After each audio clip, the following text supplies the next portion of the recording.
अब वो बिहार से बाहर भी और खास तौर से उत्तर प्रदेश और झारखंड में वो जनसभाएं करेंगे। हाई डैम की बात तो बिहार सरकार की मांग शुरू से रही। अलग अलग मुद्दों के लिए अलग अलग फोरम होता है, अलग अलग बॉडी होता है। तो इसमें विशेष राज्य का दर्जा मांगना ये तो हमारा एक तरह से समझिए कि मुद्दा है। आप हैं बिहार संवाददाता के साथ और मैं हूं मनोज चतुर्वेदी। बिहार के वित्त मंत्री विजय चौधरी से अभी अभी पत्रकारों ने बहुत से सवाल पूछे और उन्होंने क्या कुछ कहा ये तो हम आपको बताएंगे, लेकिन केंद्रांश बढ़ाने पे सबसे बड़ा जोर उन्होंने दिया। केंद्रांश का मतलब होता है, कल जब बैठक हुई अमित शाह के साथ तो उन्होंने कहा कि केंद्र प्रायोजित जो योजनाएं हैं उसमें भी केंद्र अपनी हिस्सेदारी बिहार को नहीं दे रहा है। बाढ़ के बारे में बात हुई, उन्होंने कहा कि बाढ़ की पूरी समस्या नेपाल से जुड़ी हुई है और सबसे बड़ी बात जो उन्होंने कही कि अगले महीने से नीतीश कुमार जो हैं उत्तर प्रदेश और झारखंड में सभा करेंगे, यानी कि नीतीश के पास कुछ बचा भी नहीं है और उत्तर प्रदेश और झारखंड में सभा करेंगे। जहां पे खड़े थे खास करके मध्य प्रदेश में, वहां उनके उम्मीदवारों को 100 वोट भी नहीं मिले। अब आप समझ सकते हैं क्या कुछ कह रहे हैं विजय चौधरी, सुनवाते हैं आपको। कहा है कि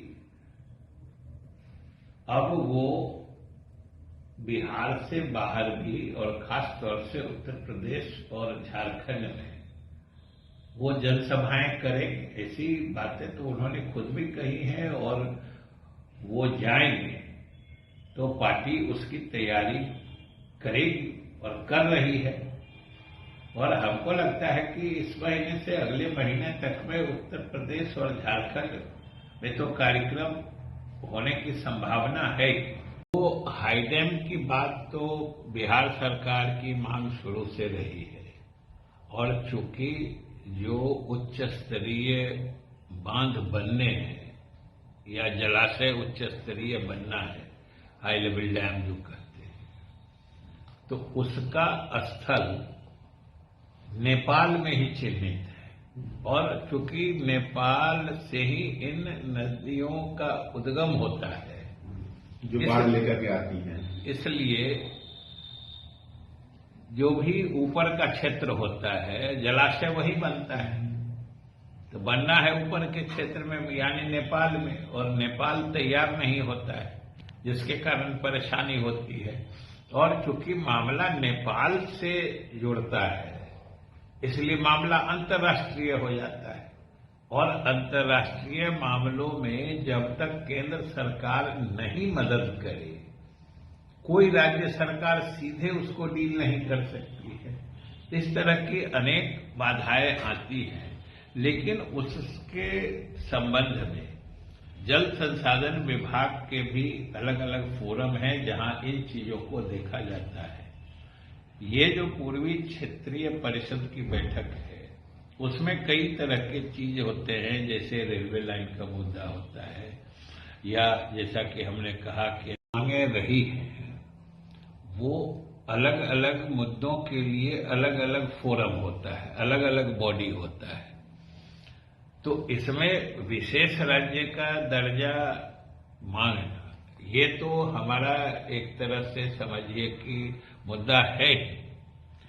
लेकिन इस जो परिषद की बैठक है इसमें जो मुद्दे पहले से चले आ रहे होते हैं या दो राज्यों के बीच में होते हैं या केंद्र से जो बात उठानी होती है लोग उसको उठाते हैं, तो स्वाभाविक रूप से जो चीजें विशेष राज्य के दर्जे से संबंधित हैं उसको भी इस बैठक में दूसरे ढंग से उठाया जाता है। जैसे अलग अलग योजनाओं में जो केंद्र और राज्य की हिस्सेदारी है 90-10 उसको 90-10 मांगना, या फिर जो भी अभी 60-40 या 50-50 भी जो है ये राशि भी समय पे नहीं मिलना।